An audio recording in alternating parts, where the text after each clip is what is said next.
자, 합병으로 인한 의제 배당이 사실은 이제 두 가지가 있는데, 아까 지금 우리가 내용 봤던 거는 피합병 법인의 주주가 뭔가 대가를 받고서 갖고 있는 주식이 소멸되는 거잖아요. 그래서 피합병 법인 주주의 두 번째 용의 의제 배당 문제가 있는 거고요.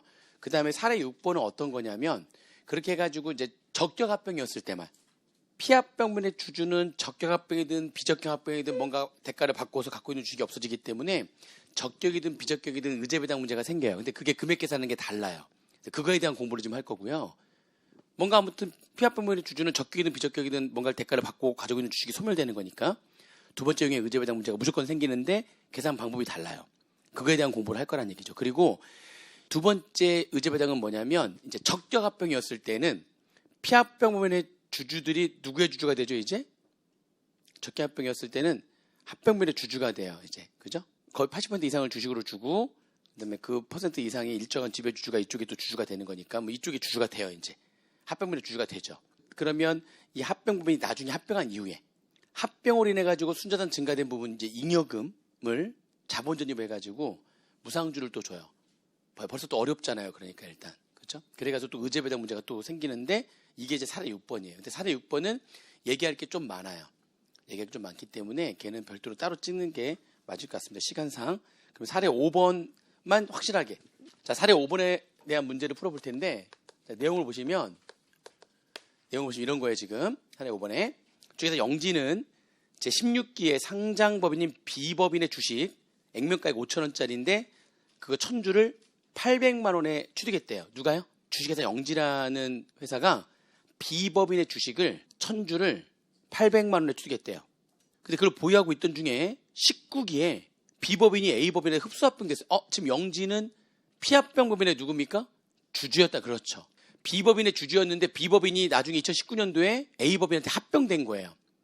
자, A법인은 합병법인, B법인은 피합병법인, 주식회사 영지는 피합병법인의 주주가 된 거죠. 저기까지 이해되시죠, 지금? 이렇게. 그래서 합병 대가로 A법인의 주식, 주당 액면가액은 5,000원, 합병 시의 주당 시가는 10,000원. 그 주식과 현금을 받았대요. 합병 대가로 A법인으로부터 받은 합병 교부 주식과 합병 교부금이 다음에 케이스별로 다를 경우에 요구사항에 답하시오. 자, 케이스를 볼게요. 첫 번째 케이스는 A법인의 주식만 몇 주를 받았다고요? 1,000주. 자, 그러면 한 주당 시가가 얼마짜리였는데요? A법인 주식은 액면가액 5,000원, 주당 시가 10,000원. 근데 그걸 1,000주 받았으니까 시가로 따지면 총 얼마를 받은 거죠? 1,000만 원을 받은 거죠. 케이스 2번. 케이스 2번은 A법인 주식 몇 주와, 자, 주식으로 인한 시가는 얼마죠? 900만 원. 그리고 현금 얼마 받았어요? 자, 그러면 두 번째 케이스도 전체적으로는 얼마 받은 거죠? 1,000만 원. 근데 그걸 주식 900과 현금 100을 받은 거죠. 세 번째 케이스도 마찬가지로 총 얼마 받은 거예요? 그러니까 1,000만 원 받은 건데, 주식으로 750만 원어치를 받고 현금으로 250만 원을 받은 거예요. 여기까지 좀 이해되세요? 요구사항을 보니까 A법인과 B법인의 합병이 과세 이연 요건을 충족하지 못한 경우 각 케이스별로 중에서 영지의 의제 배당 소득과 주식의 취득가액을 계산하시오. 요구사항 2번은 A법인과 B법인의 합병이 과세 이연 요건을 충족한 경우에 각 케이스별로 중에서 영지의 의제 배당 소득과 주식의 취득가액을 계산하시오. 이렇게 나와 있는데, 좀 이해가 안 되는 게, 우리가 지금 합병은 비적격 합병하고 적격 합병이라고 표현을 했는데, 그렇게 표현하면 될 거를 과세 이연 요건을 충족하지 않은 합병이었을 때, 과세 이연 요건을 충족한 합병이었을 때, 이렇게 지금 요구사항이 둘로 나눠져 있거든요. 지금 무슨 말인지 이해되세요? 그냥 그거를 과세 이연 요건을 충족했다면 적격 합병이라고 하면 되고, 과세 이연 요건을 충족하지 않았다면 비적격 합병이라고 하면 되는데, 그림으로 한번 이거부터 잠깐 정리를 해보면, 피합병 부분이 있고, 여기에 합병 법인이 있고, 여기에 피합병 법인의 주주가 있고, 지금 이 합병의 당사자는 3명이에요. 합병 당시에 바로 과세 문제가 생기는 당사자는 합병법인, 피합병법인, 피합병법인의 주주예요. 근데 우리가 앞에 적격 합병의 요건을 모두 쭉 하게 되면 이쪽 빵 대고 이쪽으로 다 모은 다음에 이쪽에 뭘로 몰죠? 자산 조정 계정으로 이쪽에 몰아가지고 승계한 자산이 없어지는 비율만큼 자산 조정 계정을 좀 실현시키면서 나중에 과세가 되는 거죠. 그래서 이 합병법인과 피합병법인의 과세 이연은 같이 움직이는 거죠. 이쪽은 빵 대면서 이쪽으로 다 몰아가지고 이쪽에서 이연시키는 거니까 같이 움직이는 거죠. 그때 얘하고 과세가 이연되려면 아까 우리 공부했던 적격 합병 요건 4가지를 다 충족해야 돼요. 그래야지만 과세가 이연이 돼요. 합병법인과 피합병법인에게 과세가 되는 게 이연되려면 아까 우리 공부했던 1번, 2번에 A, B, 그 다음에 3번, 4번. 이거 먼저 아시죠? 사업목적의 합병, 지분의 연속성에 A, B, B가 뭐였었죠? 계속 보유. 얘는 사업의 계속성, 계속 그 사업을 영위 해야 되죠. 이것도 고용 승계에서 계속 유지해야 돼. 이렇게 돼 있잖아요. 이렇게 돼 있잖아요. 지금 그죠? 이걸 다 충족해야지만 합병법인과 피합병법인의 과세가 이연되죠. 근데 여기에 피합병법인 주주한테 이제 과세가 되는 건 의제배당 문제가 있거든요. 얘가 과세되는 건 뭘로 과세가 되는 거죠, 지금? 의제배당으로 인한 과세 문제가 생길 거 아니에요. 요 의제배당도 과세가 이연되는데 그거는 적격합병권을 다 충족할 필요는 없고요. 계속의 요건은 충족할 필요 없어요. 얘만 충족해도 과세가 이연돼요, 얘는. 그래서 얘네들의 충족력, 계속이라는 말이 들어간 것들의 충족 여부는 따지지 않기 때문에 적격합병 중에서 얘하고 얘만 충족하면 되거든요. 1번 사업목적의 합병, 1년 이상 사업을 영위한 법인끼리 합병해야 된다. 2번 지분의 영속성 중에 A, 80% 이상을 주식으로 줘야 되고, 그리고 일정한 지배주주에게 일정 기준 이상의 지분을 줘야 된다라고 하는 1번과 2번의 A만 충족해도 이 피합병인 주주의 의제배당은 과세가 이연되기 때문에 굳이 적격합병의 요건이라고 표시하지 않고요. 과세 이연 요건이라고 표시한 거예요. 이 중에 얘네들만 충족하더라도 이 의제배당의 과세는 이연되기 때문에 합병법인과 피합병법인의 과세는 이 모든 게 다 충족돼야지만 이연이 되는데, 그래서 무슨 요건이라고 했죠? 적격 합병이라고 표현을 꼭 해야지만 되는데, 피합법인 주주에게 과세가 되는 의제배당의 과세 이연은 요거하고 요것만 충족돼도 된대요. 그래서 굳이 적격 합병으로 표현하지 않은 거예요. 이해되세요 지금? 그래서 이제 표현이 조금 다른 거예요 지금. 피합법인 주주의 의제배당의 과세가 이연되는 거는 요거하고 요것만 충족되면 되는 거구나. 그래서 굳이 적격 합병으로 표현하지 않았구나. 그렇게 정리하시면 되겠습니다. 자, 그러면 일단 사례 5번에 첫 번째 과세 이연 요건을 충족하지 않았을 때, 굳이 얘기한다면 비적격 합병이었을 때, 그렇게 생각하시면 되죠. 과세율을 충족하지 않았을 때 일단 각 케이스별로, 케이스가 지금 3가지가 있잖아요. 그죠?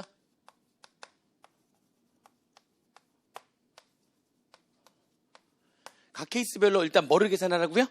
주식에서 영지의 의제배당을, 의제배당은 두 번째 용의 의제배당이니까 뭐에서 뭐를 빼면 되죠? 그 내가 받은 대가에서 그다음에 뭘 빼면 됩니까? 소멸주식의, 그렇죠. 소멸주식의 세법상 장부가액을 빼면, 그러면 두 번째 용의 의제배당 금액이 나오는 거죠. 일단 이거 구하라는 거잖아요. 지금 각 케이스별로. 자, 각 케이스별로 가는데, 자, 우리 비적격 합병은 일반적인 합병이라고 했잖아요. 그럼 우리가 일반적인 경우에 내가 받은 대가는 현금이 아닌 걸 받았다면, 현물을 받았다면 뭘로 평가한다고 그랬어요? 기억나세요? 그냥 일반적인 경우는 현물 받으면 뭘로 하시면 돼요? 시가로. 그렇죠. 시가로 하면 돼요. 그러면 내가 받은 대가는, 여기는 주식으로만 받았잖아요. 케이스, 이거는 주식으로 받았을 때 시가 얼마? 1,000만 원. 그죠? 자, 여기는 얼마? 주식으로 얼마? 시가 900만 원과 현금 100만 원. 그래서 결국에는 얼마? 1,000만 원. 세 번째 케이스는, 그렇죠. 주식으로 750만 원과 현금 250 해가지고 결국에는 얼마? 1,000만 원. 결국에는 어떤 케이스든 간에 시가로 평가하는 거니까 일반적인 합병이니까, 비적격 합병이 일반적인 거잖아요. 일반적인 경우는 그냥 우리가 앞에서 공부했듯이 현물 받은 거는 뭘로 평가하면 됩니까? 시가로 평가하면 되는 거예요. 그럼 이렇게 다 1,000만 원이 되는 거죠. 그리고 얼마에 샀었다고요? 그 주식을, 비주식을 얼마에 샀어요, 영지가? 800만 원에 샀으니까. 그럼 쉽잖아요. 여기 의제배당 얼마예요? 그렇죠. 800만 원에 주식에 썼는데 1,000만 원 받은 거니까 의제배당은 200만 원 아닙니까? 마찬가지, 두 번째 케이스도 마찬가지죠. 내가 받은 건 얼마고요?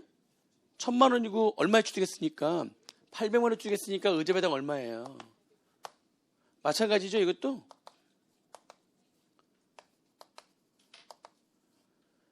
결국에는요, 과세 이연 요건을 추가하지 않으면 내가 뭘로 받았든지 간에 아무튼 총 얼마치를 받은 거니까, 얼마에 취득했었고 800만 원에 취득했었고 1,000만 원을 받은 거니까 어떻게 받았든지 간에 전부 다 의제배당으로 얼마가 과세가 되는 거예요? 200만 원이 과세가 되는 거예요. 지금 당장 다 의제 배당으로 지금 당장 다 과세가 되는 거죠. 여기까지 이해되세요?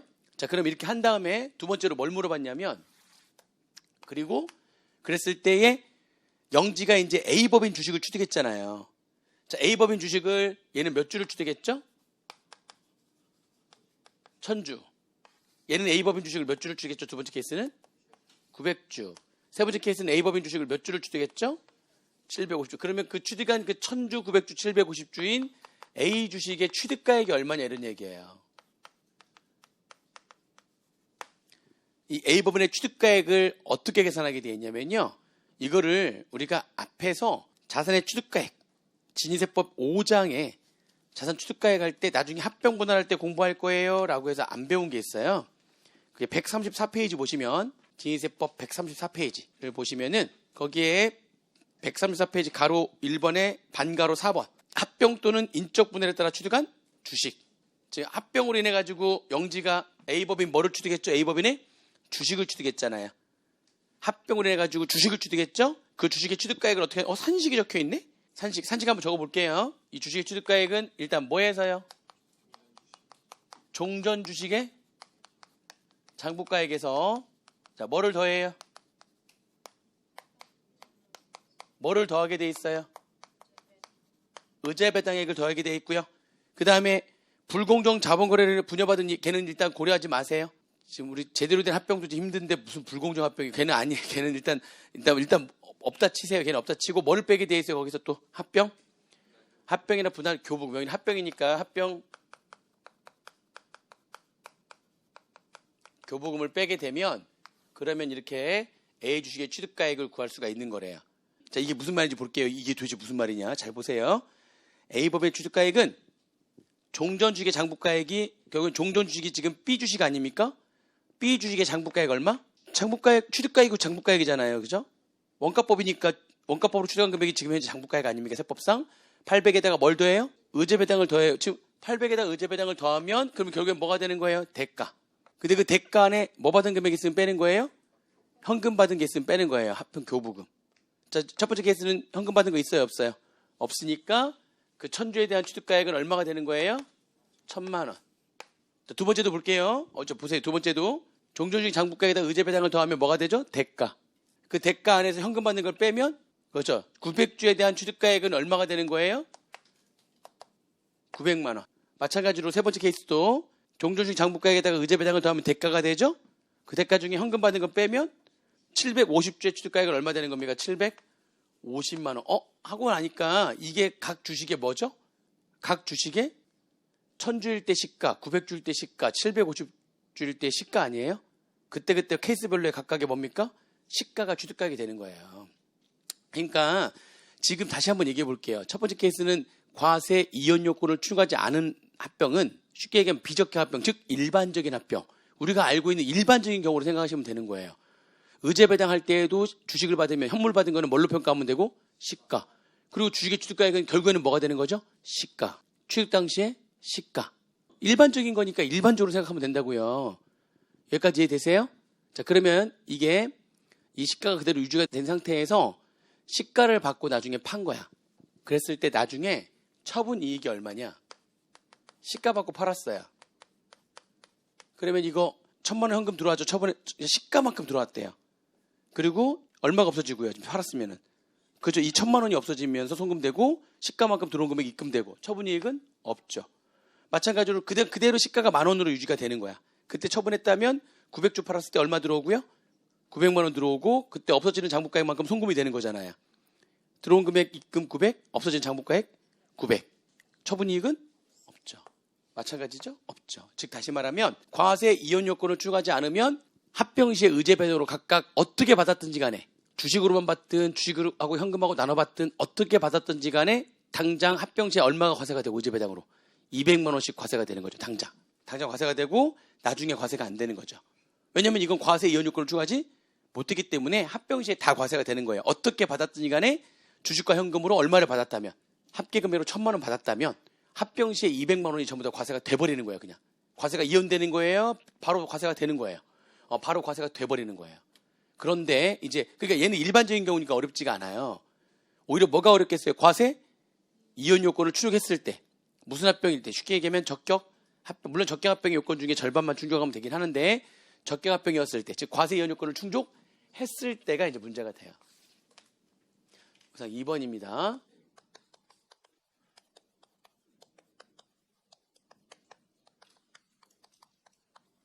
과세 이혼 요건을 충족했을 때.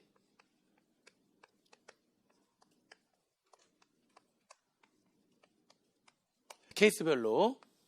자, 먼저 뭐를 계산하라고요? 의제, 배당을 계산하려면 내가 받은 대가에서 뭘 빼면 돼요? 소멸주식의 세법상 취득가액을 빼게 되면은 그럼 이게 의제 배당이 나오는 거잖아요. 응? 자, 첫 번째 볼게요. 자, 그럼 어떻게 하게 돼 있냐면은 과세 이혼 요건을 추적하게 되면 지금 당장 과세를 안 하고요. 나중에 과세하겠다는 거잖아요. 그래서 어떻게 돼 있냐면 내가 이때 주식을 받았잖아요. 그러면 이 주식 받았잖아. 지금 주식을 몇 주 받았죠 지금? 몇 주를 주식으로 받았더니 간에 그 주식 받은 거는요. 무조건 종전 주식의 장부가액으로 평가를 해요. 종전 주식 장부가액이 얼마인데? 얘를 주식을 받은 거를 주식을 무조건 얼마로 하는 거예요? 주식을 무조건 시가로 하는 게 아니라 주식 받은 거를 종전 주식의 장부가액으로 평가해 버리는 거야. 그럼 지금 당장 의제 배당이 어떻게 돼 버리는 거죠? 지금 당장 과세가 안 되는 거예요. 과세 이혼 요건을 쭉 하게 되면은 가정을 하는 거예요. 분명히 지금 시가 얼마치를 받았지만 1,000만 원치를 받았지만 시가로 적지 않고요. 무조건 주식을 받으면 종전 주식의 장부가액으로 평가를 해버려요. 주식 받은 거를. 그러면 의제 배당이 얼마가 되겠어요? 0원. 그럼 지금 당장 과세가 돼야 안 돼요? 안 되죠. 자, 이때 A법인 주식 몇 주를 취득했습니까? 그 1,000주 취득한 거에 대한 A 주식의 취득가액은 얼마로 할 거냐? 이게 달라져요, 이제. 자, 어떻게 한다고 그랬죠? 종전 주식의 장부가액에다가 의제 배당액을 더하는데 의제 배당이 0원이다 보니까 그냥 얼마가 되는 거죠? 800. 거기서 현금 받는 거 없잖아요? 그러면 A 주식의 취득가액이 얼마가 돼버리는 거예요? 그렇죠. 시가가 아니라 그냥 종전 주식의 장부가액이 그냥 A 주식의 취득가액이 돼버리는 거예요. 그럼 이랬다가 이거를 나중에 판 거예요. 지금 현재 시가가 얼마인데요? 주당 얼마? 10,000원. 그럼 걔를 지금 1,000주를 시가 받고 판 거예요. 그럼 나중에 처분하게 되면 시가로 들어올 거 아니에요. 얼마 들어오죠? 1,000만 원이 입금이 되는 거고 그때 당시에 소멸주식의 장부가액이 송금이 되는 건데 장부가액이 얼마니까? 800이 송금이 되는 거니까 순액으로 처분이익이 얼마 되는 거죠? 자, 무슨 말인지 지금 이해되세요? 야, 이런 식으로 해버리면은 합병 시에 과세가 안 되고요. 이렇게 해서 과세를 안 하는 거예요. 과세 이혼 요건을 쭉 하게 되면 가정하는 거예요. 어떻게? 이때 받은 주식을 시가로 평가하는 게 아니라 뭘로 평가해버려요? 그렇죠. 종전 주식의 장부가액으로 평가해버리면 의제 배당이 0원 되잖아. 지금 당장 과세하지 않고 이게 0원이 되는 바람에 취득가액이 그냥 아까 저 산식대로 하다 보니까 시가가 아니라 1,000주의 취득가액이 종전 주식의 장부가액이 돼버려요. 근데 그걸 나중에 시가가 10,000원이 그대로 유지가 된 상태에서 만약에 나중에 처분한다면 들어오는 입금은 1,000만 원, 없어지는 장부가액 송금은 800만 원이니까 그때 가서 200만 원이 과세가 되는 거예요. 지금 과세가 안 되고 나중에 처분하면 과세가 된다는 거죠. 무슨 요건을 쭉 하게 되면 이렇게 하는 겁니까? 과세 이혼 요건을 쭉 하게 되면 얘 출발이 중요해요. 이때 주식을 시가로 평가하는 게 아니라 대가로 받은 게 주식이라면 그 주식을 뭘로 한다고 해요? 종전 주식의 장부가액으로 해버리는 거예요. 그럼 이렇게 되는 거예요. 자, 그런데 두 번째 케이스. 주식을 몇 주를 받았죠? 900주를 받았고 현금 얼마 받았어요? 100만 원 받았단 말이에요, 지금. 그죠? 그러면 주식을 몇 주를 받았든지 간에 그 주식은 뭘로 한다고요? 종전 주식의 장부가액으로 해요. 그러면 지금 주식 받은 900주는 무조건 종전 주식의 장부가액으로 해요. 900주를 시가로 하는 게 아니라 얘를 900주를 무조건 뭘로 한다고요? 종전 주식의 장부가액으로 해요. 거기다 뭘 받았죠, 지금? 현금을 받았죠. 거기에서 종전 주식의 장부가액인 소멸주식의 세법상 취득가액을 빼게 되면 얘는 의제 배당으로 과세가 지금 당장 되네요. 이게 왜 이렇게 하는 거냐면 이게 보세요. 주식과 현금을 받았을 때 주식을 몇 주를 받았든지 간에 무조건 이 주식은 종전 주식의 장부가액으로 해버리잖아요. 그러면 현금 받는 금액만큼은 뭐가 되는 거죠? 의제 배당이 되는 거죠. 그리고 아무리 과세 이혼 요건을 충족했다 할지라도 현금 내 손에 돈 떨어진 현금은 과세하겠다는 거예요. 바로 실현된 거니까. 자, 그러려면 몇 주를 받았든지 간에 걔를 뭘로 해버리는 거예요? 몇 주를 받았든지 간에 그거를 종전 주식의 장부가액으로 해버리면 그게 곧 이거니까 얘하고 같아 버리면 현금 받은 금액만큼은 뭐가 되는 겁니까? 실현된 거니까 과세가 되는 거예요. 아무리 과세가 이연된다 할지라도 현금을 받았으니까 걔는 과세가 된다. 그러려면 몇 주를 받았든지 간에 그거를 뭘로 평가한다? 종전 주식의 장부가액으로 한다. 그럼 현금 받은 금액만큼 지금 당장 과세가 되는 것이다. 이해되세요? 그리고 그러면 지금 900주잖아요. 그 900주의 취득가액은 얼마가 되는 거냐? 종전 주식의 장부가액에다가 의제 배당액을 더하니까 대가인 얼마가 되는 거죠? 900만 원. 거기서 뭐 빼면 되는 거예요? 합병 교부금 받은 금액을 빼면 되는 거니까 900주의 취득가액은 종전 주식의 장부가액이 되는 거죠. 900주에 대한 취득가액이. 그리고 이 900주를 나중에 시가 받고 판 거야. 그러면 시가가 주당 얼마니까? 10,000원이니까 얼마 들어와요? 900만 원이 입금이 되는 거고 장부가액인 800만 원 송금되는 거니까 나중에 처분이익이 얼마 되는 겁니까? 무슨 말인지 이해되세요? 지금 당장 얼마 과세되고 합병시 100만 원, 나중에 처분할 때 아무튼 과세되는 금액은 총 얼마고 200만 원인데 지금 당장 100만 원, 나중에 100만 원 이렇게 과세가 되는 거예요. 자, 여기까지 이해되시죠? 자, 세 번째 케이스는 왜 만들었느냐? 잘 보세요. 그런 논리라면 현금 받은 금액은 지금 당장 과세가 돼야 되는 거니까 얘는 몇 주를 받았죠 지금? 750주를 받았더라도 걔를 종전 주식의 장부가액으로 해버리는 거예요. 그러면 800만 원에다가 얼마 받았어요 현금? 250만 원 받았으니까 이게 대가가 되는 거고 거기에 종전 주식의 장부가액인 800만 원을 빼게 되면 현금 받은 금액인 250만 원이 의제 배당이 되는 거죠. 그러면 지금 당장 250만 원 과세가 되고요. 750주에 대한 취득가액은 종전 주식의 장부가액에다가 의제 배당액 더하면 대가가 될 거고 거기서 현금 받은 금액인 250만 원을 빼게 되면 750주의 취득가액은 800만 원 되는 거고요. 얘를 나중에 시가 받고 팔게 되면 그렇죠. 750주가 주당 10,000원씩 해서 750만 원이 입금이 되고 800만 원 송금이 되는 거니까 나중에 처분 손실이 50만 원 되는 거예요. 그래서 아무튼 과세가 되는 금액이 얼마가 되는 거예요? 200만 원. 자, 그런데 세 번째 케이스에서는 뭔가 걸리는 게 있어요. 어차피 과세되는 금액은 200만 원인데 뭐가 걸리냐면 이건 지금 이렇게 지금 만든 이유가 현금 받는 금액은 실현된 거니까 그거는 지금 당장 과세를 하기 위해서 주식을 몇 주를 받았든지 간에 얘랑 같은 금액으로 해버리겠다는 거죠. 그럼 현금 받는 금액이 곧 뭐가 되는 거니까? 의제 배당이 돼가지고 지금 당장 과세가 되는 거니까 아무리 과세가 이연된다 할지라도 현금 받은 금액은 실현된 거니까 지금 당장 과세를 하기 위해서 이렇게 만든 거예요. 그런데 문제가 되는 게 똑같은 세 번째 케이스였을 때 과세 이연 요건을 충족하지 않으면 지금 당장 얼마가 과세가 되고요? 200만 원 과세가 되고 나중에 과세되는 금액은 없죠. 근데 똑같은 세 번째 케이스에서 과세 이연 요건을 충족을 했어요. 과세 이연이 된다는 얘기는 지금 당장 과세가 덜 돼야 되는 거잖아요. 과세가 이연되니까. 그리고 나중에 더 과세하겠다는 거 아니에요? 근데 똑같은 세 번째 케이스인데 이렇게 하다 보니까 지금 당장 과세되는 금액이 오히려 과세 이연 요건을 충족하지 않았을 때보다 과세 이연 요건을 충족했을 때에 지금 더 과세가 되네? 이건 좀 논리에 맞지 않는 거냐? 이건 논리에 안 맞는다 이런 얘기죠. 취지에 어긋난다. 어떻게 과세 이연 요건을 추구했는데 이연 요건을 추구하지 않았을 때보다 지금 당장 더 과세가 되냐 이런 얘기죠. 그리고 나중에 오히려 과세가 안 되는 거죠. 이거 말이 거꾸로 된 거잖아요. 그래서 이건 좀 말이 안 된다. 말이 안 된다 해가지고요. 어떻게 했냐면 보세요. 그래서 만약에 내가 이때 받은 대가가 뭐만 받았다면 주식만 받았다면은 요거를 종전주식의 장부가액으로 그냥 하면 돼요. 종전주식의 장부가액으로 하면 돼요. 그러면 주식만 받았으면은 의제 배당은 빵원이니까 지금 당장 과세가 안 돼야 되는 거죠. 그리고 그러면 나중에 다 과세가 되죠. 그런데 2번 케이스랑 3번 케이스처럼 뭐하고 뭐를 같이 받았다면 주식과 현금을 대가로 같이 받았을 때에는 그때 현금은 그냥 들어오면 되고요. 그때 여기 주식은 종전주식의 장부가액으로 해버리니까 몇 주를 받았든 간에 종전주식 장부가액으로 해버리니까 3번 케이스처럼 문제가 된단 말이에요. 과세 이연 요건을 충족했는데 지금 당장 과세 이연 요건을 충족하지 않았을 때보다 세금이 더 과세가 되는 취지에 어긋나는 그런 문제가 발생할 수가 있다 보니까 그래? 너 이렇게 지금 같이 받았다면 그거는 방지해야 되는 거니까 그리고 그때 여기 들어와야 되는 주식의 평가는 어떤 금액으로 할 거냐면 종전 주식의 장부가액과 그 주식의 시가 중 작은 금액으로 하겠대요. 작은 금액으로 이렇게 평가를 하겠다는 거예요. 그러면 보세요. 여기 파란색으로 해볼게요. 두 번째 케이스는 900주에 대한 시가는 900만 원이잖아요. 그거 종전주식의 장부가액 중에 작은 값 하니까 800만 원 들어오는 거 맞죠? 사실 이건 문제 없어요. 이거는 과세 이연 요건을 출구하지 않았을 때보다 지금 당장 과세가 덜 되는 거니까 얘는 문제가 없단 말이에요. 지금 100만 원, 나중에 100만 원. 얘는 문제 없어요. 근데 이제 얘는 어떻게 할 거냐? 이걸 종전주기 장부가액으로 해버리니까 문제가 됐잖아요. 그 종전주기 장부가액과 750조에 대한 시가 얼마입니까? 750만 원 중 작은 걸로 평가해버리는 거야. 이거를.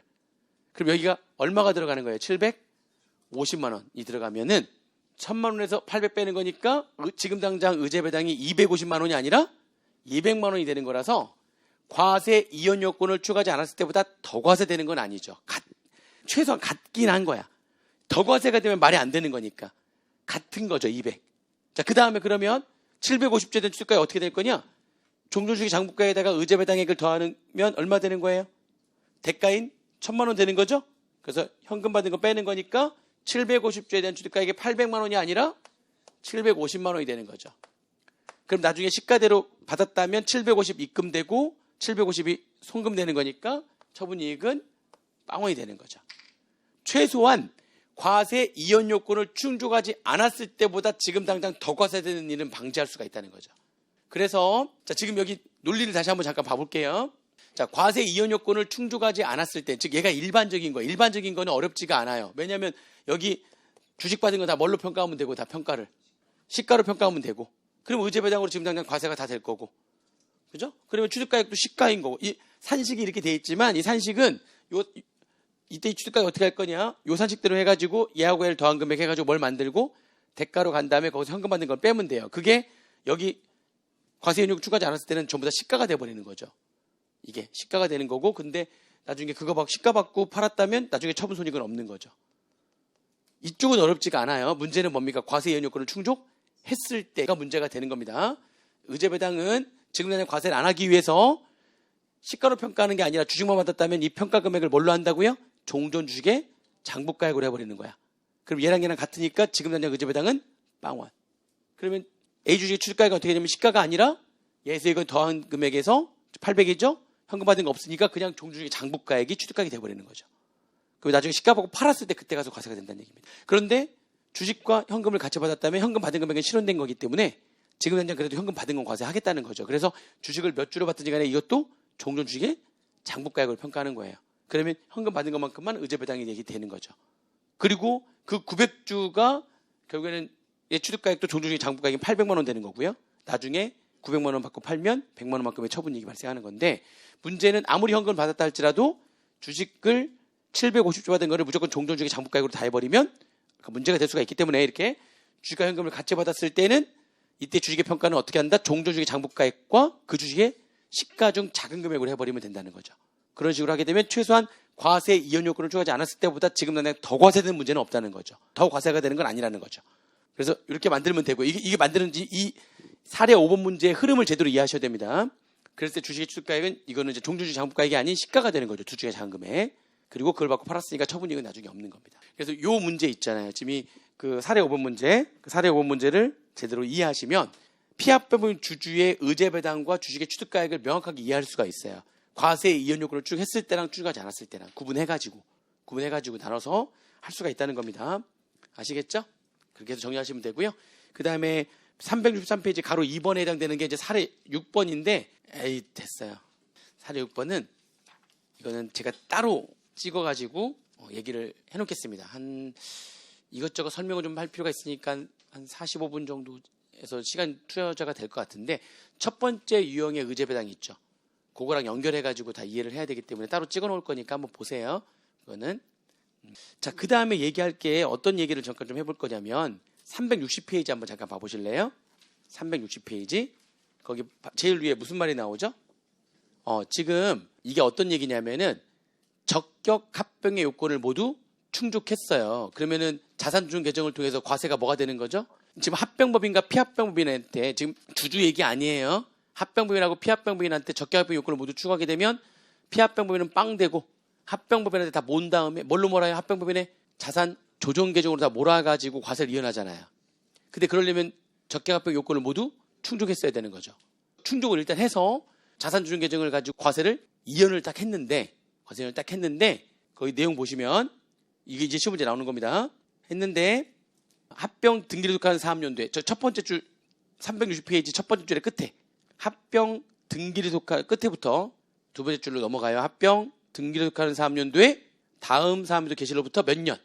2년, 3의 경우에는 3년 이내에 다음에 어느 하나에 해당하는 사유가 발생하는 경우에는 그 사유가 발생한 달에 속하는 사업연도에 소득금액을 계산할 때 자산조정계정의 잔액의 총합계획 가로를 다 넘겨보세요. 합계획과 피합병 법인으로부터 승계받은 결손금 중 공제한 금액 전액을 입금에 산입하고 승계한 세무조정사항 중 입금 불산입 더하고 뭔 소리야? 아무튼 막 이게 길잖아요. 자, 이게 좀 쉽게 얘기하면 어떤 거냐면은 쉽게 얘기하면 일단 무슨 요건을 일단 충족을 했던 거죠? 적개합병 요건을 충족해가지고 과세이혼 요건 충족해서 갔어요. 지금 아까 우리 좀 복잡한 문제 사례 아까 4번에 아까 사례 4번 문제 풀었을 때 과세 이혼 요건을 충족했을 때의 세무조항들 한번 잠깐 정리를 한번 해볼까요? 세무조항분들만 한번. 자, 지금 과세 이혼 요건을 추가했을 때 아까 사례 4번하고 연결 한번 해볼게요. 자, 사례 4번에 2019년도 초에 합병을 해가지고 합병법인의 합병 시의 세무조항이 아까 어떻게 됐었죠? 그때 지금 적격 합병 아까 2번에 적격 합병의 요건을 충족했을 때에 그때 주식회사 흡수의 세무조항들을 한번 다 집계를 한번 해보려고요. 아까 세무조항이 아까 주발초가 7억인데 6억이었으니까 입금 산입해가지고 주발초 얼마 있었죠? 1억에 기타가 있었고 이렇게 있었잖아요. 그 다음에 자산 조정계정을 해서 입금 불산입 자산 조정계정 뭐 있었죠? 건물에 대한 거 1억 해가지고 마이너스 유보 됐었고 그 다음에 또 송금 불산 자산 조정계정 기계장치에 대한 거 1,000만 원 유보 됐었고 그 다음에 토지는 8천만 원이었나요? 입금 불산입 토지에 대한 자산 조정계정 8천만 원 마이너스 유보 됐었고 이건 이제 1월 1일 날 이렇게 됐었고 그 다음에 12월 30일 날 이제 토지는 사후관리가 안 됐는데 팔지 않았으니까 예하구에는 세무조정 해가지고 사후관리가 들어가가지고요. 그래서 여기 자산조정계정 중에 얼마만큼 입금 산입으로 이렇게 실현됐어요. 자산조정계정 건물에 대해서 아까 1,500만 원이 실현됐고 장부상 자산이 없어지는 비율만큼 그리고 감가상각 시분 계산해가지고 어떻게 했었죠? 송금 불산입해가지고 건물에 대한 상각 부인액이 떴었던 거고요. 건물에 대한 거 그죠? 그래서 건물에 대한 거 아까 얼마 있었냐면은 500만 원 해가지고 유보가 떴었던 거고 이거 새롭게 생긴 거죠. 그 다음에 기계장치에 대해서도 이게 얼마가 실현됐냐면 송금 산입 자산 조정 계정 아까 세무조정 많이 했구나. 기계장치에 대해서 얼마 했었죠? 아까 180만 원 그러니까 1,000만 원 중에 180만 원만큼이 송금 산입 됐었고 그리고 여기는 좀 특이한 게 새롭게 생긴 게 아니라 전기에서 넘어온 송금 산입 상각부인액 유보 잔액이 있었잖아요. 그래서 그거를 추인해 버렸죠. 전기에 상각부인액 추인을 해가지고 얼마 있으냐면 2천만 원 다 추인해가지고요. 이게 마이너스 유보 이렇게 됐었던 거죠. 여기까지 이해되세요? 이게 X1년도 그러니까 2019년도에 1월 1일과 12월 31일에 세무조정 떴던 거 다죠. 무슨 합병이었을 때? 적격 합병이었을 때 이거 다 했잖아요. 자, 그러면 이렇게 된 상태에서 이 다음 연도가 됐는데 1년 지나 2020년도가 됐는데 2020년도에 거기 있는 360페이지에 가로 4번에 한 10줄 밑으로 내면 동그라미 1, 2, 3 있죠. 그게 발생한 거죠. 몇 년 내에 그런 일이 발생하면요. 1번하고 2번은 이게 나와요. 시험 문제. 1번하고 2번은 합병 등기를 속하는 사업연도에 다음 사업연도 개시로부터 몇 년 내? 2년 내. 3번은 몇 년 내? 3년 내. 그래서 1번하고 2번 보니까 아까 우리가 사업을 폐지하는 거는 몇 퍼센트 이상 처분하면 폐지라고 그랬죠? 50% 이상을 처분하게 되면 사업을 계속하지 않는 거라고 했잖아요. 그런데 적격합병 요건은 일단 합병 등기를 속하는 사업연도 종료일까지만 하더라도 적격합병 요건을 충족했는데 그 다음 사업도 개시로부터 2년 내에 50% 이상을 처분하게 되면 그러면 과세 이연을 중단해버려요. 과세 이연을 중단하고 당장 과세해버려요. 과세 이연을 중단하고 당장 과세. 그게 무슨 말인지 보여드릴게요. 그 다음에 2번도 마찬가지. 아까 우리 일정한 지배주주가 합병 등기를 속하는 사업도 종료일까지만 주식을 처분하지 않으면 적격합병 요건을 충족했잖아요. 그런데 그 다음 사업도 개시로부터 몇 년 내에 50% 이상을 처분하게 되면 2년 내에 처분하게 되면, 물론 이때 처분은 아까 어쩔 수 없이 처분하는 것들은 다 객수성의 요건을 추구하는 걸로 보는 겁니다. 근데 그 어쩔 수 없는 경우가 아닌데도 처분했다면 몇 퍼센트 이상을 50% 이상을 처분했다면 그럼 주식을 보유 요건을 추구하지 않은 거기 때문에 과세 이연을 어떻게 한다고요? 중단해 버려요. 자, 중단할 때 어떻게 한다는지 보여드릴 건데 과세 이연을 아무튼 중단해요. 3번은 아까 우리 근로자 계속 유지해야 된다고 그랬잖아요. 몇 퍼센트 이상을 80% 이상을 고용 승계해가지고 계속 유지를 해야 된다고 그랬는데 거기 보니까 몇 년 내에 3년 내에 80% 미만으로 하락을 하게 되면 그러면 다시 뱉어?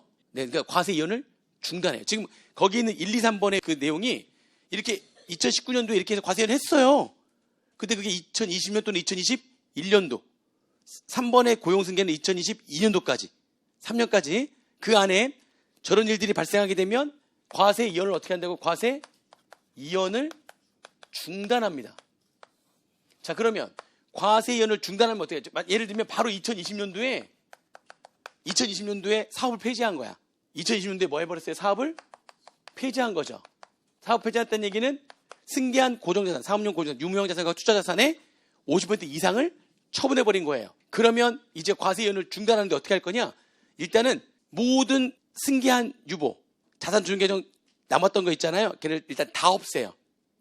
다 없애. 자산 적격합병 때문에 발생했던 자산 조정 계정 다 없애고요.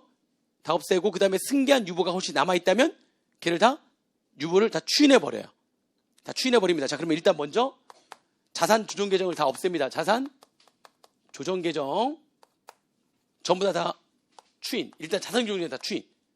자산 조정 계정이 왜냐면 이제 더 이상 무슨 합병이 아닌 거예요? 적격 합병이 아니기 때문에 남아있는 자산 조정 계정을 일단 싹 실현시켜버리는 거예요. 추인이라기보다는 다 실현시켜버리는 거예요. 그러니까 바로 다. 그러면 지금 건물에 대한 자산 조정 계정이 얼마 남아있어요 지금? 이때 아무튼 얼마나 실현됐습니까? 그렇죠. 그러면 8,500이 아직 남아있잖아요. 걔를 다 실현시키는 거예요. 입금, 산입, 자산 조정 계정 건물에 대한 거 얼마 남았었죠 지금? 8,500만 원 다 실현시켜버려요. 자, 그 다음에 자산 조정 계정 기계장치에 대한 것도 얼마 남아 있었어요? 1,000만 원에서 180만 원만큼 실현됐으니까 아직 820만 원 남았잖아요. 걔를 다 실현시키면서 마이너스 유보. 그 다음에 토지는 하나도 실현 안 됐으니까 전체 얼마? 8천만 원 전부 다 입금산입에서 유보해버려요. 왜냐면 더 이상 이제 과세가 이연되지 않기 때문에. 요 기간 지나야 최소한 과세 이연 중단의 기간은 지난 다음에 처분했어야 돼요. 그 기간이 중요합니다. 사업 폐지하고 일정한 지배주주가 주식을 처분하는 거는 몇 년이라고요?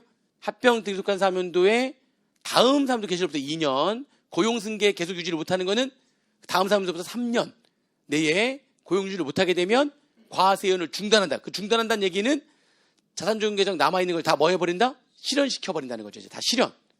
그 다음에 두 번째는 유보잔액 승계한 거 있잖아요. 유보잔액 승계한 거 남아있다면, 지금 남아있는 게 있다면, 유보, 마이너스 유보, 승계한 거 다 뭐합니까? 추인. 자, 건물에 대한 유보 얼마 넘었었죠?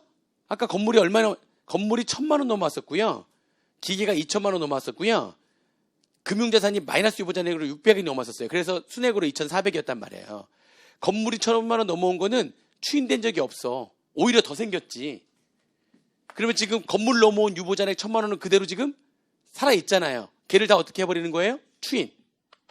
승계했던 거 다 추인. 송금산입, 건물에 대한 상각부인액, 승계분 있죠? 승계한 거 다 뭐 하는 거예요? 추인. 그게 얼마예요 지금? 1,000만 원 다 추인하는 거예요. 근데 기계장치는 추인하려다 보니까 전기에 이미 다 뭐가 돼버렸었죠? 다 추인돼버렸으니까 기계장치는 남아있지 않고요. 전기에 다 추인돼버린 거니까. 무슨 말인지 이해되세요? 그리고 그 금융자산에 대한 마이너스 유보잔액도 건드린 적 없으니까 다 어떻게 해야 되는 거예요? 추인. 금융자산에 대해서 별도 말이 없으니까 지금 추인, 입금, 산입. 그렇죠? 금융자산에 대한 마이너스 유보, 승계분, 추인. 얼마입니까? 600만 원 유보. 자, 아직 끝난 게 아니에요. 하나 더 해야 돼요. 자, 이 말 다 이해되죠? 지금 무슨 말인지 이해되세요? 왜냐면 너무나 빠른 기간 내에 아무리 적격합병 이걸 추구했다 할지라도 2년 또는 3년 안에 그 요건을 추가하지 못하게 되면 그러면 중단해버린다는 거예요. 딱 중단하고 다 실현시켜버리겠다는 거고 승계한 유보 마이너스 유보를 다 추인해버리겠다는 거죠. 그리고 어떻게 하는 거냐면 처음부터 비적격 합병이었다는 걸로 가정해버려요. 이거 다 추인해버리고 그러면 자 처음부터 비적격 합병이었다고 가정해버리면 원래 2019년도로 다시 돌아가는 거예요. 그러면 비적격 합병이었다면 아까 우리 사례 4번에 1번 비적격 합병이었을 때는 합병 매수 차익이 얼마 발생했었죠 아까? 그래서 비적격 합병으로 가정해서 그때 과거 자료로 다시 돌아가서 그때 당시에 합병 시에 비적격 합병이었을 때 합병 매수 차익을 계산하는 거예요. 합병 차익 얼마였습니까? 아까 합병 차익이 7천만 원 아니었나요? 그렇죠? 그거를 우리가 비적격 합병이었다면 걔를 입금 불산입했다가 그 다음에 어떻게 했었어요? 5년간 매년 실현시키면서 입금이 됐었잖아요. 그러면 그거를 처음부터 비적격 합병했다고 가정해가지고 걔를 뭐를 계산해서 합병 매수 차익을 계산한 다음에 그러면 그거 아까 문제를 그 작년 자료 보면 합병 매수 차익이 7천만 원이라는 거 알거든요. 그러면 합병 매수 차익만큼을 입금 불산입해 가지고 어떻게 해요? 마이너스 유보한 다음에 7천만 원 마이너스 유보한 다음에 지금 몇 년 지났죠? 1월 1일이었으니까 그리고 이번에 과세를 중단한 사람 종료일까지가 2년 지났잖아요. 그러면 5분의 2만큼 입금으로 하는 거예요. 이거 5분의 2니까 얼마입니까? 2,800만 원만큼 입금산 유보하시고 남은 몇 년 남았죠 이제? 다음 연도 그래서 3년간 매년 1,400씩 입금산입 이렇게 들어가는 거예요. 즉 다시 말하면 과세 이혼 중단한다는 얘기는 자산존계정 남아있는 거 다 실현시켜버리고 유보 마이너스 유보 승계한 거 중에 남아있으면 다 추인해버리고 처음부터 무슨 합병이었다고 가정해서 비적격 합병이었다고 가정해가지고 합병매수 차익을 계산한 다음에 걔를 입금불산이 해야 될 거 아닙니까? 합병매수 차익은? 그리고 한 다음에 이번 과세연이 중단된 연도의 종료일까지 월수를 계산해가지고 그 부분만큼 실현시키는 거예요. 그러면 내년부터는 남은 기한 동안 다시 또 5년간 중에 일단 실현시키고 남은 부분에 대해서만 입금산입하면 되는 거니까. 그런 식으로. 처음부터 무슨 합병이었다고 가정해서 비적격 합병이었다고 가정해가지고 합병매수 차익을 계산해서 입금불산입하고 지금까지 기간 경과분에 대해서 입금산입 다시 하고 내년부터는 남은 기한 동안에 입금산입 들어가면 된다 이런 얘기죠. 이걸 보고 뭐라고 한다고요? 과세연 중단이라고 합니다. 이 과세연 중단은 언제까지 무슨 사유가 발생하면 이것도 정확하게 알고 계셔야 되죠. 1, 2번 사유는 즉 사업 폐지와 일정한 지배주의 주식의 처분은 언제? 다음 사업자 개시로부터 2년 내. 그렇게 하게 되면 과세연을 중단하고 이렇게 한다는 거죠. 고용승계는 몇 년? 다음 사업자 개시로부터 3년 내. 80% 미만이 돼버리면 고용 유지가 80% 미만으로 떨어져 버리면 그러면 다 이렇게 된다는 겁니다. 과세연을 중단한다. 과세연 중단하는 게 세 가지를 해야 되는 거네요. 그러니까 자산주종 계정 남아있는 거 다 실현. 유보 마이너스 유보 승계한 것 중에서 남아있는 거 다 추인. 그리고 처음부터 비적격 합병이라고 가정해서 합병 배수 차익을 계산한 다음에 입금불산입하고 그리고 지금까지 기간 종료일 이 과세 이연의 중단세가 발생한 종료일까지 기간 경과물에 대해서 입금산입한 다음에 다음 연도부터는 나머지 기간 동안에 입금산입하면 된다 이런 얘기죠. 그런 식으로 가는 걸 뭐라고 한다고요? 과세이연 중단이라고 하는 겁니다. 되셨나요? 자, 그다음에 이제 그러면 과세 중단 이런 거고요. 분할에 대한 과세책이 3절인데요. 이제 그러면 이제 3절 분할에 대한 과세책인데 분할은 금방 끝나요. 분할은 이게 분할은 인적 분할과 물적 분할이 있습니다. 그러니까 분할의 종류가 여러 가지가 있는데 거기 지금 교재를 보시면 주계 파주가 A사업부, B사업부, C사업부가 있는데 걔네들이 분할돼 가지고 A사업부는 갑법인 되고 B사업부는 떨어져 나가서 365페이지에 그림 보시면 B사업부는 떨어져 나가서 을법인과 합병해 가지고 을법인이 되고 C사업부는 떨어져 나가서 X법인과 합병해서 병법인이 됐잖아요. 그렇죠? 그랬을 때 A사업부가 떨어져 나가 가지고 갑법인 되는 걸 단순 분할, B하고 C사업부는 떨어져 나가 가지고 다른 법인과 합병했죠? 합병했는데 B사업부는 을법인에 흡수됐잖아. 그러면은 흡수 분할합병. 분할해가지고 합병한 거니까 분할합병인데 흡수된 거죠. 그리고 C사업부는 X법인과 떨어져 나가지고 X법인과 합병해가지고 새로운 병법인이 됐으니까 신설 분할합병. 이렇게. 떨어져 나가서 독립된 회사가 되면 단순 분할. 떨어져 나가지고 다른 법인과 합병하면 분할합병. 근데 분할합병이 흡수 분할합병이냐? 신설 분할합병이 이렇게 나눠지는 거고. 그죠? 그 다음에 그 밑에 보면, 그래서 단순 분할과 분할 합병이 뭐니지에 대한 얘기. 가로 2번에 완전 분할과 불완전 분할. 이게 뭐냐면, 자, 그 위에 그림을 보면 주계 파주는 분할돼 가지고 다 분할돼 나가버린 거니까 분할돼 버리면 파주는 남아있지 않죠. 분할로 인해 가지고 회사가 없어져 버리면 걔는 없어지죠. 이제 없어지면 걔를 완전 분할. 불완전 분할은 A 사업부 떨어져 나가서 단순 분할 됐고요. B 사업부가 떨어져 나가지고 흡수 분할 합병이 됐는데 C 사업부가 남아있는 거야. 만약에. 그럼 분할돼서 나갔더라도 주계사 파주가 남아있을 수 있죠. 걔를 불완전 분할. 아시겠죠? 그러니까 이게 단순 분할이냐 분할 합병이냐 아니 완전 분할이냐 불완전 분할이냐 이거는 어려운 얘기가 아니에요. 근데 그거는 이제 분할의 개념하고 유형 따질 때 가는 거고요. 우리 세법과 관련해 가지고 분할은 인적 분할과 물적 분할로 나눠져요. 세법과 관련해 가지고 분할은 인적 분할과 물적 분할로 나눠집니다. 그래서 인적 분할은요. 인적 분할은 뭐냐면 여기 지금 갑이라고 하는 법인이 사업부가 이렇게 두 개가 있는데 A 사업부, B 사업부. 그중에 A 사업부가 분할돼 가지고 A 법인이 된 거예요. 단순 분할. 또는 아니면 다른 법인과 합병해도 되고 된 거예요. 근데 얘가 그러면 얘한테 대가를 줘야 될 거 아닙니까? 얘는 A 사업부에 대한 모든 자산 부채가 A 법인한테 갈 거고요. 그에 따라서 얘는 얘한테 대가를 주는데 A 사업부에 대한 순자산의 양도가액을 줄 거예요. 얘는 그걸 팔고서 받은 거니까 얘 입장에서 그게 순자산의 양도가액이 돼요. 그럼 얘는 그 받은 금액만큼 갑법인 주주들한테 회사가 그만큼 없어지는 거니까 축소가 되는 거잖아요. 그럼 회사 주주들한테 그걸 대가로 주고 없어지는 부분에 해당되는 주식을 가져와서 소멸시키면서 회사는 축소가 되는 겁니다. 이러한 분할을 인적 분할이라고 하는 거예요. 인적 분할. 그러니까 인적 분할은 모양이 합병이랑 모양이 똑같아요. 그럼 어떤 과세 문제가 생기느냐? 얘를 우리가 분할되는 법인을 분할법인, 분할로 새롭게 만들어진 법인을 분할신설법인. 그러면 딱 모양이 어떤 모양이냐면 분할법인은 아까 합병에서의 피합병법인 같아요. 자산부채를 주고 대가를 받았으니까. 그럼 얘는 어떤 과세 문제가 생기느냐? 그 없어지는 사업부에 대한 순자산의 양도가액에서 뭘 빼면 되는 거죠? 없어지는 사업부에 대한 순자산의 장부가액을 뺀 금액만큼을 뭘로 하면 돼요? 분할로 인한 순자산의 양도차 손익으로 하면 되죠. 똑같아요. 그럼 이게 분할로 인한 순자산의 양도차 손익이 돼서 요 금액이 플러스라면은 분할되는 그 사업연도에 입금으로 하면 되고요. 마이너스라면 분할되는 사업연도에 송금으로 해서 분할되는 사업연도에 각 사업연속에 대한 법인세 신고 납부할 때 영향을 미치면 되는 거예요. 과세가 되는 거고요.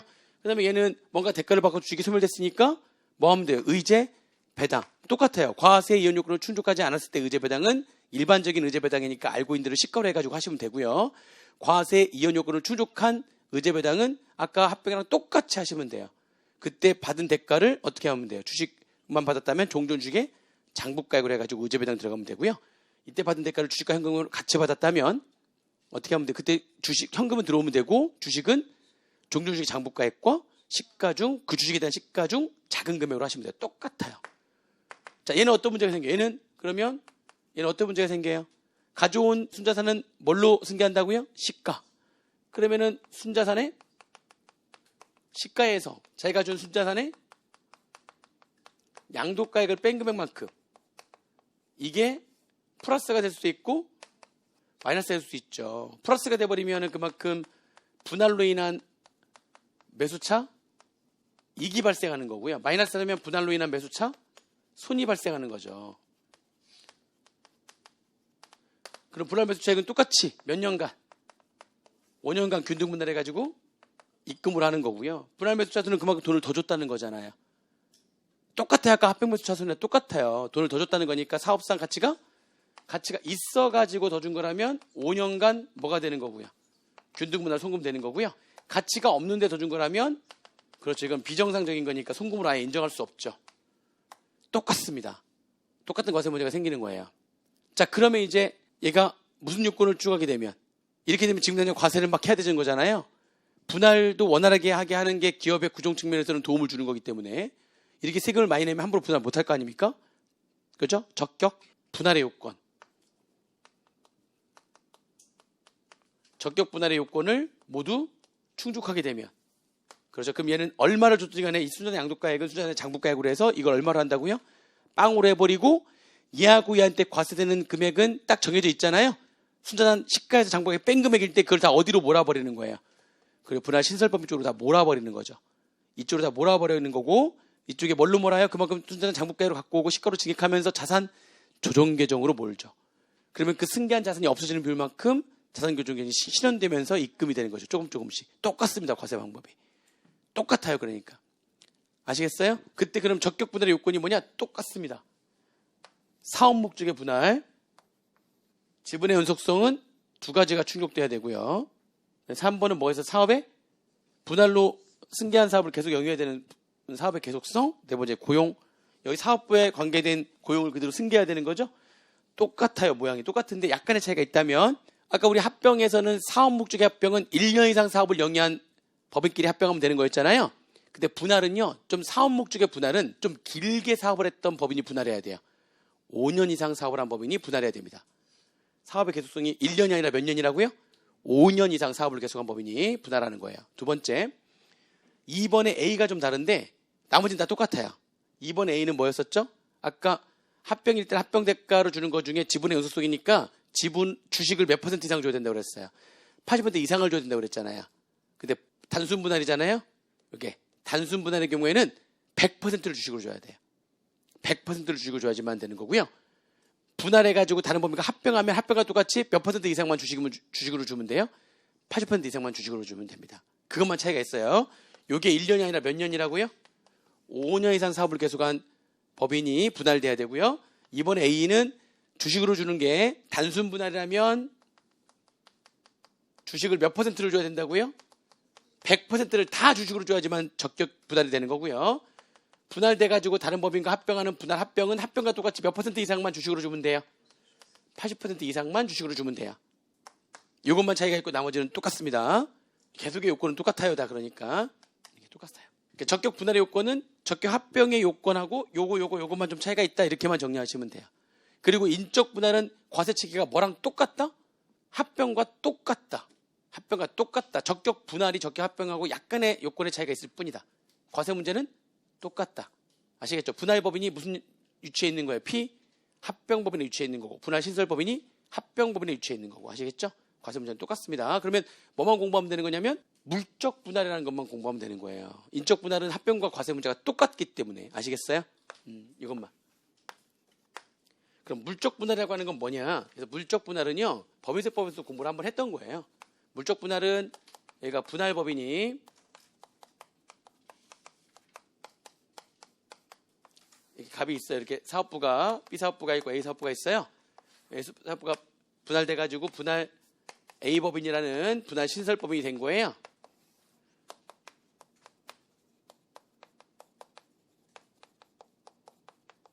이렇게 분할 신설법인이 된 거예요. 그리고 얘가 얘한테 지금 대가를 줄 거 아닙니까? 양도가액을 이렇게 줘요. 그러면 이 분할 법인이 이게 없어졌잖아요. 근데 이거를 갖고 그 없어진 것만큼 얘를 갖고 왔잖아요. 근데 이거를 주주한테 주지 않습니다. 주주한테 준다는 얘기는 없어진 부분에 해당되는 주식을 소멸시키겠다는 얘기인데 물적 분할은요. 주식을 소멸시키지 않아요. 즉 회사의 규모를 축소시키지 않아요. 없어진 부분을 가져온 걸로 메꿔버려요. 그러니까 회사의 규모가 축소가 되지 않는 분할. 무슨 분할? 주식을 소멸시키지 않는 분할. 뭐라고 한다고요? 물적 분할. 그럼 이런 물적 분할일 때는 어떠한 과세 문제가 생기느냐. 물적 분할일 때는 얘 있죠? 분할법인. 이 분할법인은 얘가 그냥 회계처리가 떠요. 왜냐면 이거를 얘가 받아버리고 끝나버리거든요. 주주한테 주는 게 아니라. 그럼 얘가 이거 없어지고 얘가 갖고 들어왔잖아요. 자, 이거 주는 거는 일반적으로 뭘 주겠어요? 얘가 지금. A법인 주식을 주거든요. 그럼 얘가 회계처리할 때 A 주식 받고요. 이렇게 할까요? 일단 자산이 없어지고요. A 사업부에 대한 자산이 장부가액이 10,000원이었어요. A 사업부에 대한 부채가 5,000원이었어요. 없어지겠죠, 얘는 지금. 그리고 뭐가 들어왔어요, 지금? A 주식이 들어왔는데 그 A 주식은 지금 얼마를 취득가액으로 할 거냐? A 주식은 7,000원. A 주식은 7,000원이었대요. 그러면 순자산으로 5,000원이 없어지면서 7,000원 들어온 거니까 순자산에 대한 처분 이익이 얼마 뜨는 거예요? 2,000원 돼가지고요. 물적 분할은 물적 분할은 순자산 처분하고 대가를 받아버린 거기 때문에 끝. 순자산 처분으로 인한 처분 이익만큼 이게 뭐가 돼가지고요. 입금이 돼가지고 과세가 되는 문제가 생겨요. 이게 과세가 되는 문제가 생긴다고요. 아시겠어요? 그리고 이쪽은 자산을 취득하는 거잖아요. 자산부채를. 그죠? 이쪽에 자산부채를 취득하는 거는 그냥 뭘로 승계하면 되냐면 시가로 승계를 해요. 회계학도 시가, 세법도 시가. 시가 문제가 없어요. 여기까지 이해되세요 지금? 얘는 무슨 과세 문제가 생긴다고요? 순자산 처분하고 대가를 받았잖아요. 얘가 받아버린 거죠. 아무도한테 안 주고. 그러면 대가 받은 금액이 더 크다면 순자산 처분으로 인한 이익이 발생할 거고 이 이익이 입금이 돼가지고 과세가 되는 문제가 생기는 거고요. 얘는 과세 문제가 있어요 없어요? 없어요. 회계학에서도 시가로 승계하고 세법도 뭘로 한다고요? 시가로 승계하기 때문에 얘는 과세 문제가 없어요. 이쪽만 과세 문제가 생겨요. 자, 근데 문제는 이런 물적 분할도요. 아까 얘기했던 적격 분할의 요건을 모두 충족하잖아요. 4가지. 그러면은 적격 분할의 요건을 모두 충족하면 지금 당장 과세를 안 하겠다는 얘기잖아요. 원래는 이렇게 해서 이만큼이 2,000원만큼이 분할법인에 입금이 돼가지고 법인세가 과세가 돼야 되는 건데 적격 분할의 요건을 모두 충족하게 되면 그러면 이 처분 이익을 과세 안 하기 위해서 세법상 얘를 다시 뭘로 잡아요? 이 순자산의 처분 이익을 송금으로 잡으면서 이때 여기에 과세를 지금 당장 안 하는 거잖아요. 과세를 이연하기 위해서 압축기장 충당금을 설정을 해요. 혹시 일시자격 충당금, 압축기장 충당금, 과세를 이연하기 위해서 뜨는 세법상의 부채 개정이다. 뭐 기억나십니까? 근데 이게 왜 압축기장 충당금이냐면 일시자격 충당금은 상각자산에 대한 과세를 이연할 때 일시자격 충당금을 쓴다고 그랬고요. 비상각자산에 대한 과세 이연할 때는 압축기장 충당금을 쓴다고 그랬거든요. 얘는 2,000원에 대한 과세를 이연하는데 2,000원이 이게 왜 과세가 되는 거죠? 주식을 7,000원치나 받았기 때문이죠. 뭐 때문에 과세가 되는 겁니까? 주식 때문에. 그러니까 주식은 상각자산이에요? 비상각자산이에요? 비상각자산이니까 이 주식을 7,000원치나 받았기 때문에 2,000원이 지금 입금이 되는 거라서 이 과세가 되는 2,000원은 주식 때문이에요. 그러니까 뭐를 설정하는 거예요? 압축기장 충당금 설정해서 과세를 이연하는 거예요. 그러면 지금 당장 과세가 돼야 안 돼요? 안 돼요. 무슨 요건을 추가하면 이렇게 한다고요? 적격 분할의 요건을 추가하게 되면 물적 분할도 과세를 이연합니다. 뭐를 설정해서? 압축기장 충당금 설정해서 과세를 이연하고요. 그럼 이거 언제 과세하는 거냐? 나중에 조금씩 이게 조금 어려워요. 자산이 없어지는 비율만큼 나중에 조금씩 압축기장 충당금을 없애면서 뭘로 하는 거죠 이제? 입금으로 해가지고 나중에 이렇게 추후에 과세하는 거잖아요. 지금 추후에 과세를 할 텐데 이렇게만 알고 계시면 돼요. 어떤 비율만큼 추후에 과세할 거냐. 이게 예전에 제가 공부할 때는 쉬웠어요. 그냥 이 주식 때문에 발생한 거니까 주식을 처분해가지고 없어지는 비율만큼 입금으로 했었어요. 그렇게 썼는데 지금은 굉장히 어렵습니다. 이 주식의 처분 비율과 얘의 승계한 자산의 처분 비율을 다 고려해서 주식의 처분 비율 플러스 자산의 처분 비율 한 다음에 마이너스 주식의 처분 비율과 자산의 처분 비율을 곱한 거를 빼요. 왜 그런지는 묻지 마세요. 왜 그런지 묻지 마시고요. 그게 좀 복잡해요. 그래서 시험 문제 1차나 2차나 공이 이런 과정을 통해서 과세를 이연하고 자산이나 주식이나 자산을 처분하는 비율을 고려해서 나중에 추후에 뭐한다? 입금으로 과세한다. 이렇게만 알고 계시면 되겠습니다. 아시겠죠? 누구만 문제가 생긴다고요? 지금 누구는 과세 문제가 없어요? 분할시설법에는 적격 분할이든 뭐 비적격 분할이든 얘는 과세 문제가 없어요. 회계학도 시가, 세법도 뭐니까 시가. 승계하기 때문에 얘는 문제가 없어요. 얘만 문제가 있습니다. 그냥 물적 분할은 그만큼 순자산이 없어지고 주식을 받았기 때문에 주식 들어오고 차이나는 금액만큼 처분 이익이 발생하는 거라서 과세가 돼야 되는 건데 적격 분할의 요건을 추가하게 되면 그 금액만큼을 다시 어떻게 합니까? 송금 잡으면서 압축기장 충당금을 설정한단 말이에요. 과세를 이연하기 위해서. 그리고 이거는 나중에 주식의 처분 비율 및 자산의 처분 비율을 고려해서 입금으로 해가지고 나중에 조금씩 과세를 합니다. 그런 과세 문제가 생긴다. 물적 분할은 그렇게 정리하시면 되고요. 대세 이제 끝나가요. 조금만. 이제 3절의 분할은 그렇게 해서 분할 정리를 하시면 됩니다. 마지막 4절인데요. 합병 분할에 대한 기타 문제예요. 그 기타 문제까지만 보시면 됩니다. 1번, 2번, 3번 보시면 되고 4번하고 5번은 안 보셔도 되는데요. 4절에 1, 2, 3번 볼 건데 일단은 2번하고 3번부터 바로 볼게요. 2번 372페이지에 합병 분할에 따른 양도손익에 대한 납세 의무인데 이거는 어렵게 생각하지 마시고요. 합병이 돼버리면 아까 우리 비적격 합병의 경우에는 피합병법인도 세금을 내야 되는 거잖아요. 피합병법인도 순자산의 양도차 이익이 발생할 거니까 그거에 대해서 법인세를 내야 되는 건데 근데 법인세 내려고 하니까 피합병법인이 이미 뭐가 돼버린 거죠? 없어지잖아요, 합병으로. 그러면 그 피합병법인이 순자산 양도차익에 대한 법인세를 내야 되는데 걔가 납세 의무자인데 없어지니까 누가 그걸 대신 내야 될까요? 합병법인이 내야 된다. 그 얘기입니다. 2번이 법인이 합병 또는 분할로 인해서 소멸하는 경우에 합병법인 등은 피합병법인 등이 납부하지 아니한 각 사업면 소득에 대한 법인세, 마지막 사업면에 대한 법인세 있잖아요. 그 마지막 사업면에 법인세에 뭐가 포함되어 있죠? 순자산 양도차 손익이 포함되어 있잖아요.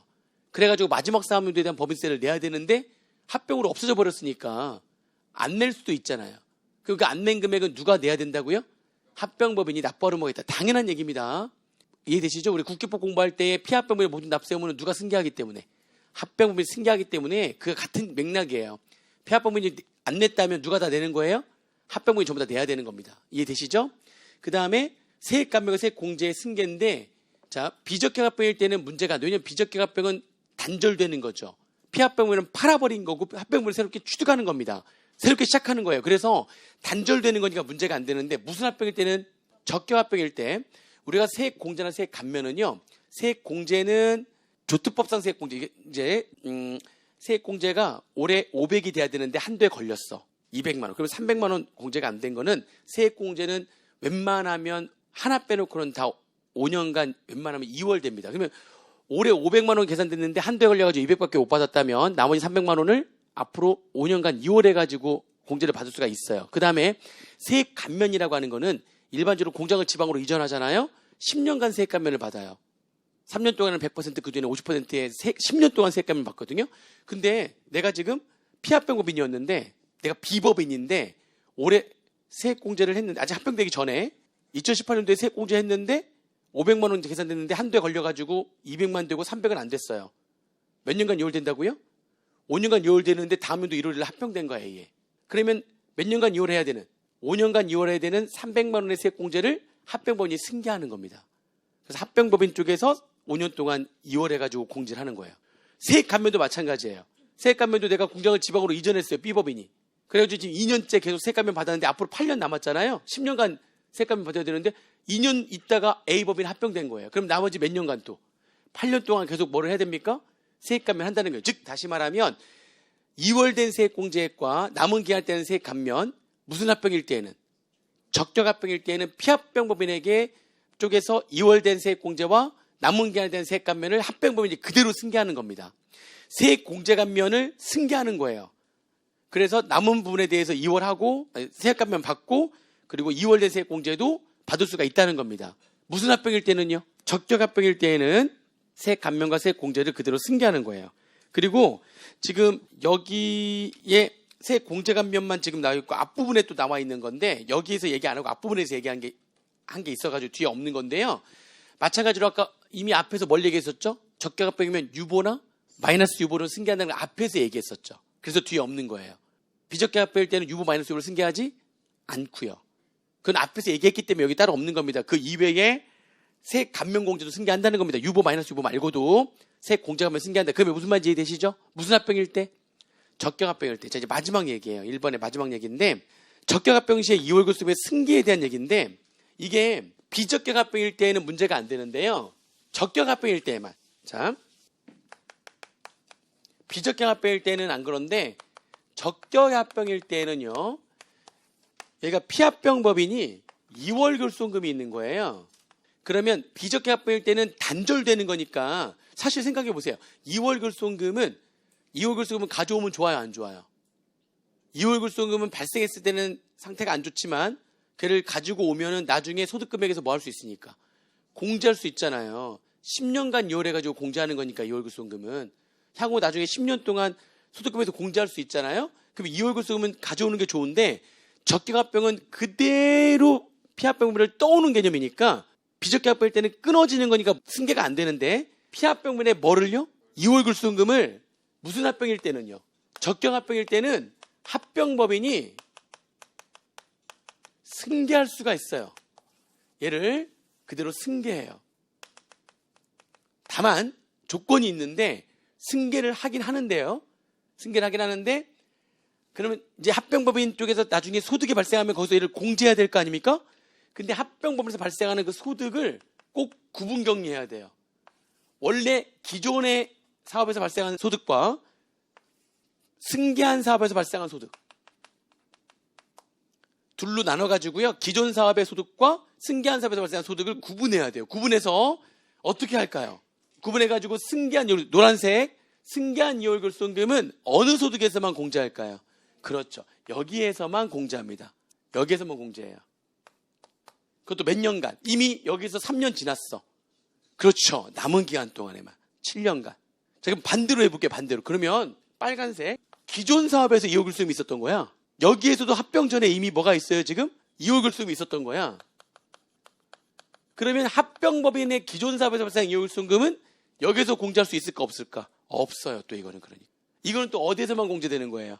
그렇죠. 얘는 또 기존 사업에서 발생한 소득에서만 공제가 되는 겁니다. 그래서 원래 합병법인 기존 사업에서 결손이 있든 아니면 피합병법인의 이월결손금을 승계하든 그렇게 해버리면 소득금액 계산할 때 어떻게 해야 되는 거냐면 언제나 기존 사업에서의 소득금액과 승계한 사업에서 소득금액을 무조건 구분해가지고 합병법인은 원래 기존 사업에서 발생한 합병 전에 있었던 이월결손금 있잖아요.